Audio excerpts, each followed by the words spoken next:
Welcome to Saguache County Stories, a podcast of the Northern Saguache County Library District, where we explore the evolution and history of the land and people of the Northern San Luis Valley. I'm Eden Elderberry, Community Outreach Coordinator for the Northern Saguache County Library District. In this episode, local resident Lisa Cyriacks shares their story on the theme of shaping communities. In Shaping Communities, folks talk about how they have contributed and created a community of caring for neighbors through volunteerism, community-funded programs, and grant-funded projects to help with housing security, food security, supporting our elders, and a host of other ways that support local residents. I'm here today with Lisa Cyriacks, the Vice President of the Crestone Baca Land Trust. Lisa, what is the mission of the Crestone Baca Land Trust? To conserve the beauty of the natural landscape, promote respectful relationships between people and nature, and facilitate environmental integrity through community cooperation in the northeastern San Luis Valley. I just also want to take the opportunity, 23 years ago is when we started the Land Trust with a large project, and we've been in existence since that time, and we still need a land trust in this community. Why is that? So a lot of what the Land Trust does is focus on stewardship of the land. So we do conservation easements, we've acquired lots and done some deed restrictions. But the other thing we do, I think, is work with people or educate people, give them information. Conservation is a community endeavor, and we conserve habitat for wildlife and plants, which has the benefit of securing water quality. It ensures there's some land available for future generations that can provide equitable access to nature for recreational purposes.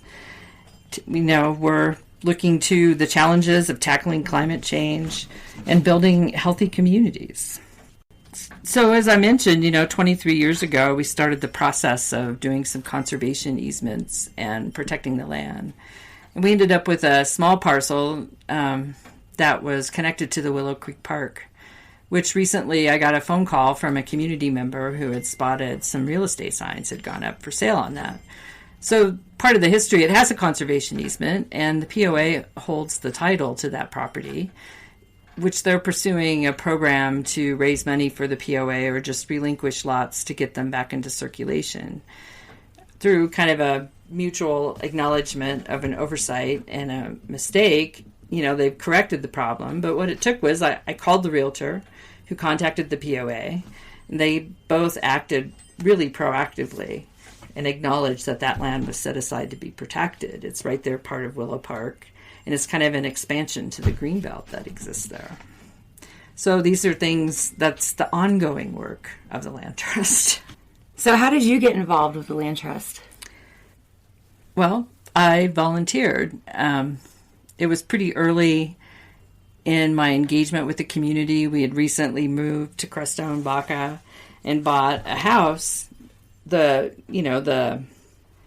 started as a idea, and I liked the idea of what was going to happen. And I think anybody who lives here for an amount of time and spends any time out in nature, whether it's the stream corridors or the parks, you can get a sense of how unique and wonderful our ecosystem is, and that it's something worth protecting. And I really believe, and I think it's been affirmed multiple times, is that people in the community really appreciate and want to see that protected, the scenic view corridors. That's why we're here. The open space. There was also, a project working on density reduction, which took us from a very large community down to, shrinking the number of potential housing sites. Not that we're at huge risk in this community of expansion, but, over time, and if we have these continuing population growths around the planet, that's what we're going to continue to experience. And it was a good project, and there was a lot of enthusiasm. It was a pretty good group of community volunteers who, from scientific backgrounds saying, oh, it's about this tree or it's about this combination, or had connections where we could get some surveys. and we just moved forward. But how'd you get started? Well, so it started, as I said, with an idea. And at the same time, there was this revision going on with the Baca Grande POA covenants, which was then, adopted in 2001. There was a future search planning commission that was engaged, which the result of that was the formation of a Crestone Baca sub-area master plan, which created zoning and defined some areas, which kind of supported what we were doing, because it also supported, open space, the green belts, residential, different types of residential with utilities, without utilities, some commercial space. And for the most part, a lot of Swatch County isn't zoned, but the Crestone Baca sub-area is. And was this subcommunity or committee involved with the county? You were working with the county? Yeah. Awesome. It was a subset of the Swatch County Planning Commission, but it was a group of 5 to 7 people who worked specifically on Crestone Baca sub-area issues. It was important at that time because we were working through processes like lot consolidation, which was one way to reduce density. But the other thing was that the Swatch County at that time also had this huge inventory of lots they'd taken for tax deeds. And even I had kind of forgotten. I just recently, somebody gave me some pictures from that time frame they were taken by the first chair of the Crestone Baca Land Trust. And the amount of water on some of the lots that we conserved, which frankly made them unbuildable, or it would be so difficult, or kind of a potential for disaster impacting the water quality in the water table. So Swatch County was willing to work with us so that we could get acquire those lots with really no cost to the land trust. And so we got this idea and applied for a grant from Greater Outdoors Colorado. It was kind of a long process to get it all worked out, and there were lots of transactions. I mean, it ended up being about 177 acres, so you can think about how many lots that really represents in the Baca Grande subdivision. And it all kind of had to come together just perfectly. So we had to get agreements from the POA, the county, because the Crestone Baca Land Trust wasn't officially a nonprofit yet. We hadn't applied for our nonprofit status. We worked under the umbrella of the Manitou Institute. And the Nature Conservancy was involved as sort of a advisor for the conservation easement, which, gave us a little more clout with Greater Outdoors Colorado. And, at that time, people really supported it, whether by volunteering or giving money or donating land, or sometimes we swapped lots with people. It was really, for them about the density reduction, protecting the ecosystems, protecting the water, the wildlife corridors. And at that time we had, maybe around 500 houses. So it was a great grassroots effort, and we were able to pull it off. And we've continued to try to find ways to expand the greenbelts or expand that conservation area. You can see signs at various places, primarily in the grants, that identify those as conservation or wildlife habitat or preserved open space, if you're keeping an eye. How did the grant and the summit go?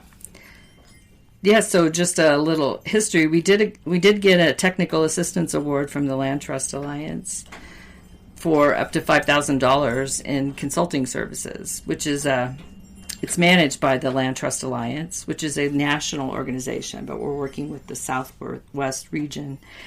And this will give us access to professionals who are focused on land conservation and all the things that kind of go along with it, which I think will build some experience in our board of directors. It's also a great opportunity for people who want to get involved to learn along with us, as it's changed a lot. So the other conference we went to is for Keep It Colorado, which used to be the Colorado Coalition of Land Trusts, and they changed their name, but it's focused. It's a support and an informational group for land trusts in Colorado. So it was a great opportunity. It was 3 days. It was pretty intense. It was a lot of information. Since I'd been involved 25 years ago, and then I kind of took a hiatus, and now I'm getting involved again, I just have to say, wow, I mean, land trusts are really growing and changing in their focus. They're expanding the roles that they can serve. There was a lot of focus on recognizing the importance of land and water, and that water is something that can be conserved or maybe protected through some sort of conservation easement. The importance of community-centered conservation, where, we're working with everybody in the community. They even had a small section working with potentially immigrants or people who didn't grow up here. I mean, that's kind of the two different things. I mean, Crestone Baca is a little bit different. And so a lot of what they also talked about is, in addition to the regular long-standing efforts to conserve and protect land, they're also like reimagining the future of conservation. So, facing the things that we talk about, climate change, legislative and legal challenges, challenges to the conservation easements themselves, declining biodiversity, protecting habitat, but a really big focus that's shifted, especially for Great Outdoors Colorado, which is one of the biggest funders of open space and conservation in Colorado, is protecting the access for people to be able to access the land. There's a big focus right now on the diversity, equity, and inclusion justice movement on the part of people who are working in this field. That's still just a really important issue, is getting people on the land. It's not about protecting the land from the people. It's about redeveloping those relationships. That's awesome. Yeah. So moving forward, I think, the big takeaway is conservation is a community endeavor. And everybody has to kind of participate at whatever level they want to. Even if it's just recognizing that there's something going on in your neighborhood, or, you talk to your neighbor about a violation that you see that impacts the wildlife or the birds or something in your neighborhood. And I think, it's a good time, as I look at the POA again, trying to reestablish itself as a community organization. They're going through some changes. I think, that there's this chance to be a little more proactive. So I think that's the challenge, as a community, is to have some discussions. And I'm looking forward to maybe we can have some events this summer or opportunities for people to talk about these things. But, you don't have to be part of the organization. I mean, anybody can do something, You can plant a tree. That's your own little version of restoring paradise, right where you live. You can conserve your land. You can make donations. You can do planned giving. Remain open to the healing power of nature in this landscape. I mean, that's something that I personally really value. It can, help address issues that are large, like restoring habitat loss and climate crisis, but it can also, help us personally as a community. I mean, one of my favorite things when I can walk the stream corridors is running to my neighbors, and we're all enjoying, the return of the birds, how the leaves have really turned green, or, whatever our observations are. It's just a different, less political, less politicized way to engage that I think most of us can agree upon. So I guess I'll just close in saying, thanks to you, Eden. Thank you for taking the time to learn about the Crestone Baca Land Trust. To the people who are listening to this, we have a new website we're putting under development. So I think if you want to stop by, it'll be up here shortly, www.crestonebacalandtrust.org. Crestone Baca Land Trust is all run together. It's an opportunity to meet new people, get to learn a little more about the community. Even if you've lived here for a number of years, there's always new things that I come across. And I think it's a reminder that we're all connected.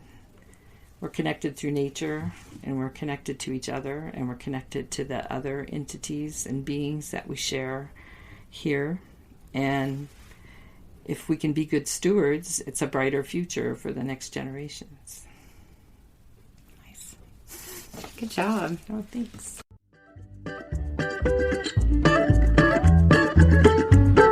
You've been listening to Saguache County Stories. Thank you, Lisa Cyriacks, for sharing your story. This podcast is made possible in part through a generous Saguache County sales tax credit. Our theme music was created by Lydia Schultz-Sprouts and Rob Treefort with Golden Turtle Sound. Concept development by Maureen Ike Van Mulligan with Dusty Dog Film, along with the staff of the Northern Saguache County Library District. If you would like to share your story, email Eden at edenelderberry@nsclibrarydistrict.org or call the Baca Grande Library at 719-256-4100. For new episodes, to read our blog, or watch our YouTube channel, check out the Northern Saguache County Library District website, nscld.colibraries.org.